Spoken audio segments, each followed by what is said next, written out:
Apa laur ka lede? Ay ayun naman niya. Ado yung matakta simen jom to yaw dese. Tu Pula man niya yung ilaw yung. laiba ka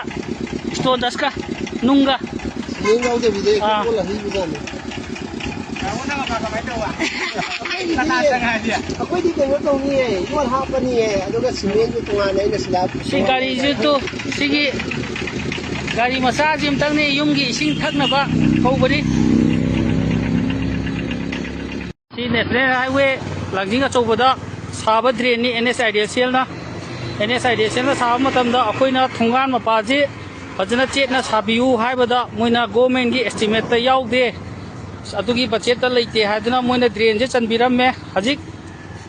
drain je chanbo matamda ising lot amakak lakpo matamda puthagre masi lebak ki cho sangsingna miyem tang changbiu changbiraga yengbiu masi akhoi je ising thojan basu yadre yadadana akhoi je chaba thaktana leiro haibra moina tawriba thabak khuchu je suya yadre aduna yaragadi NSIDC gi executive director na amtang survey amtang lakpiduna drain ji gi quality je amtang check tawbi haiduna nijing jari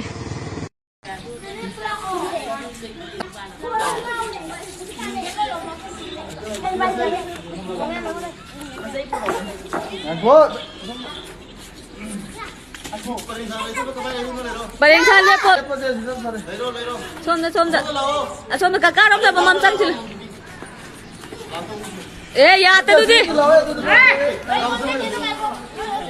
Doon ta chem ba santi blase. Doon ka mamam tang sanghal. Ay nasmage phalaga. Lepak na na.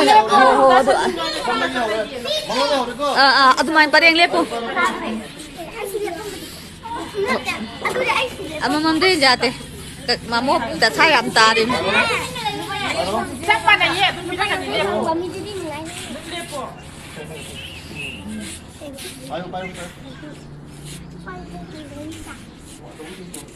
Hoy.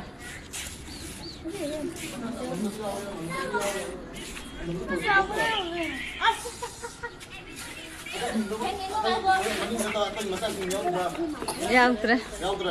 Be menang dia. Phang mà lepa. Sao nào lepo. Lepo lah. Lang kumaga tung bibra. Magi. Lawu to si lepo. Amuka pido na kakana amuka.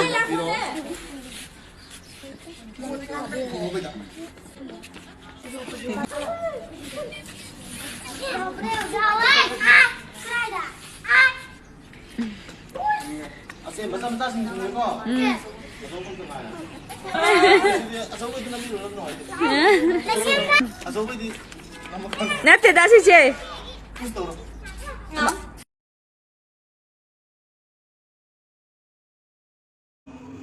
ko na koi kaya ni koi nusiramagi pagi amta ko bagi new bamta ni na humidity ground dagi humidity ground dagi plan kaya ge mang yang kami tu kaya apa ini kila ni terus kaya philanthropist mang nanti dah ini di saya yo soalnya kita benar benar ni option mo kon ta daw ni ay wa mo kon de bidu mo sing daw ni nakane dong ga sis disturbance way ko da loi tani mo te wa ako yok sing lain ako yok sing loi tani mo te wa tani mo te nuis ni written noise वगैरह spoken noise वगैरह नांग throw पर noise वगैरह ma'am यो spoken noise वगैरह नाकोंग the disturbance over noise वगैरह मित वगैरह au pata noise on social media text over noise वगैरह noise ngata ni pollution ko bedo adu ni polluted aja du ni ma sida ayatollah adu da sire adu ni Netanyahu sire kai to seno ko अखोन कंसन तो दे के बनो Iran के दु Sita गदि Iran के दु तो Iran से इंडिया से अखोई इंडिया से ना ईरान का इजराइल कम कनो का यूएस से का मोबानी जॉइंट फोर्स वाला का hꯧji kon la ko to si kon la ko kon na et la ko to si kon et la ko si paro si ba ko es ma mi de kan lai behind Iran ji kan thole China thole Russia thole North Korea thole so kan gi na Russia thole ilit kan ko ngi sin adu ko sai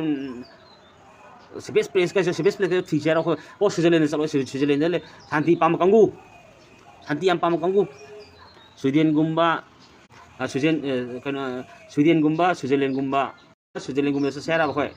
chiang ka dra ba imale ba thador ma ga la ni ta hinna wal war hinna ba da chiang gi dra ba tanin de ha ba ni ha di nang noi akoi gi kanong gi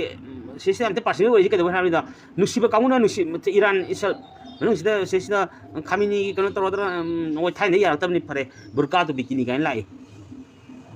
burka tro ma gi अभी फिर धक्कू क्या कर Henry में हिंदी दा खुंगी serow marks I खुंगी के आई बुरका तो जगी के सै कनो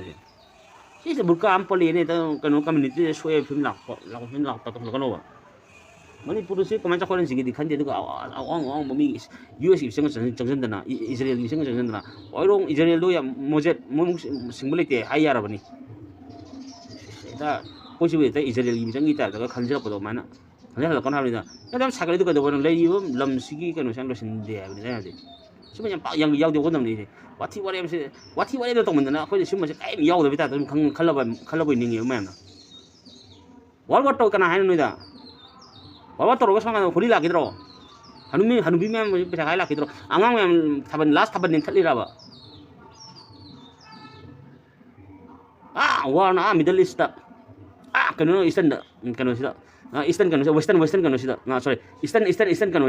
sida Eastern province sida Asia gi Eastern side sida wana pikraba ijo ga yore tawdro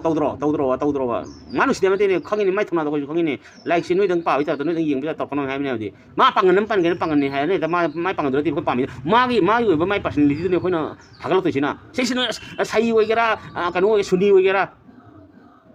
suma yang ngada no pa isin pusi dang bosin kaiden gi sin silagi post amda gi kanu thakapa yora baba kamu ne lo po thakapa yora baba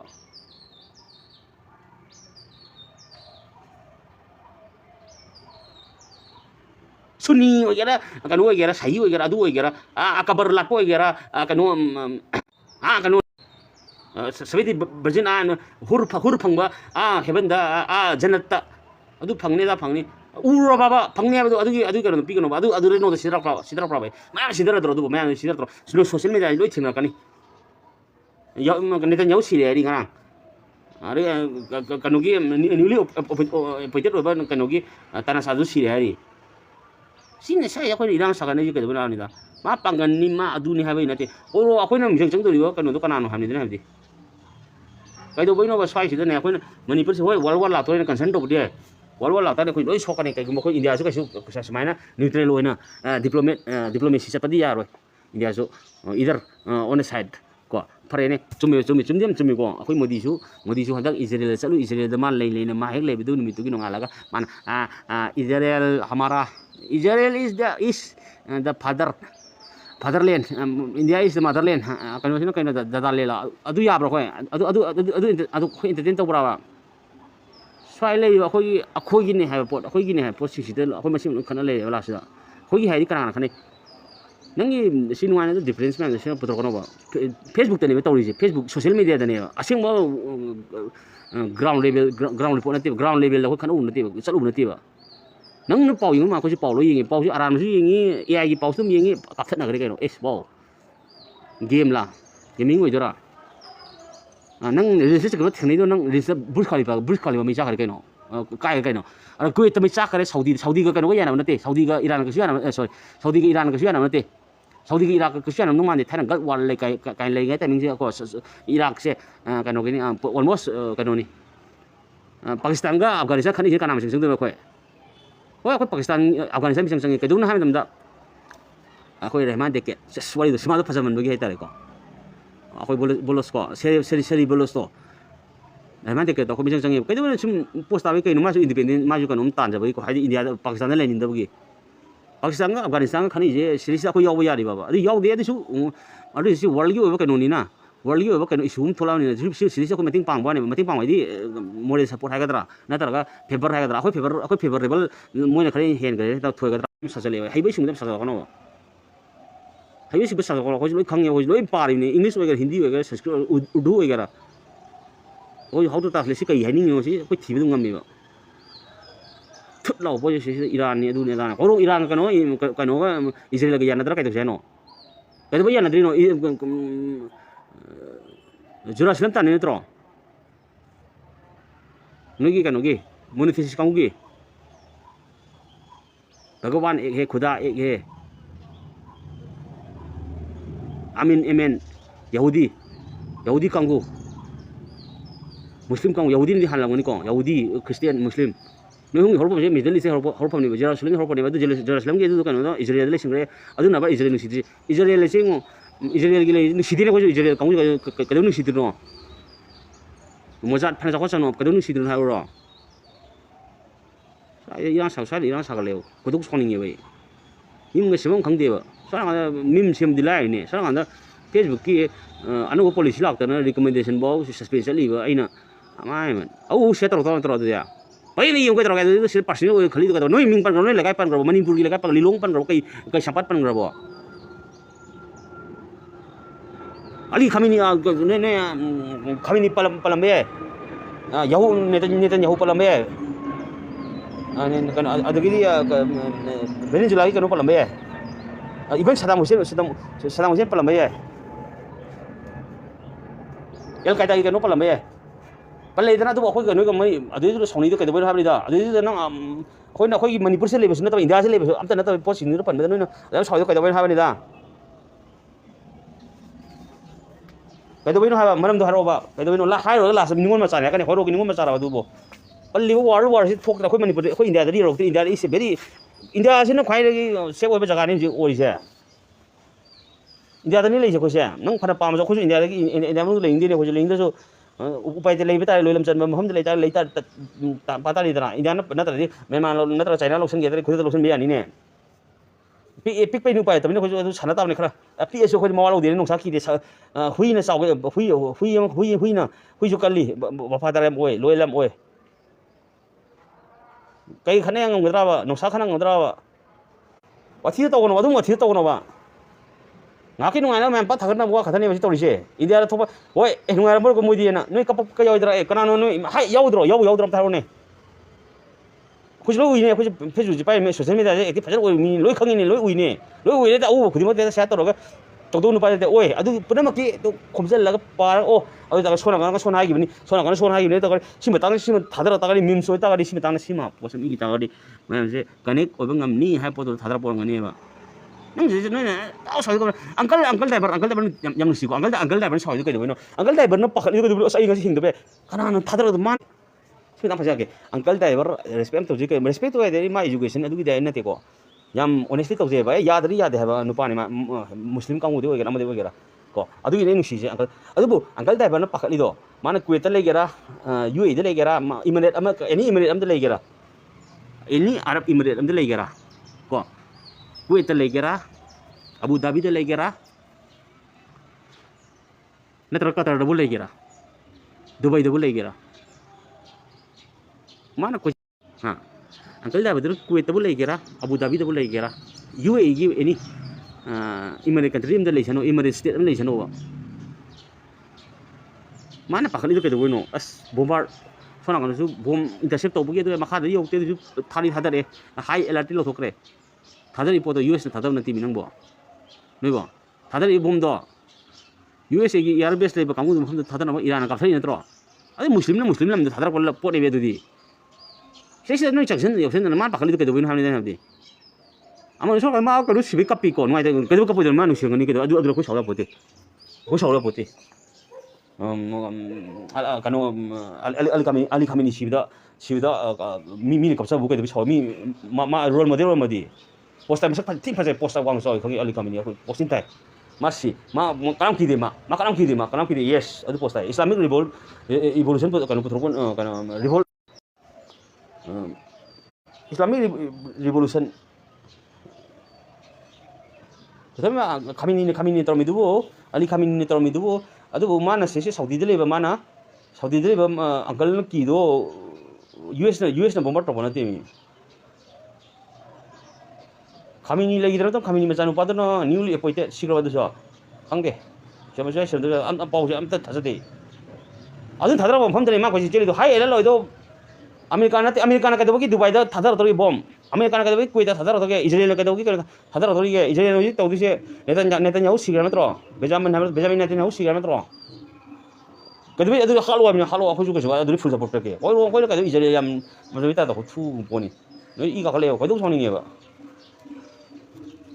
그럼 간다 보다 사건 하면 거리도 이행하고 혼내지만 브레니 just 아까는 비어네 봐 우리 정신 오리제 릴 같이 갈라 아마 같이 갈라 세트 아닥 레어도 앞간 비오가 아니라 아닥 레어 강고 가르도 내 이나 자갈라 비오네미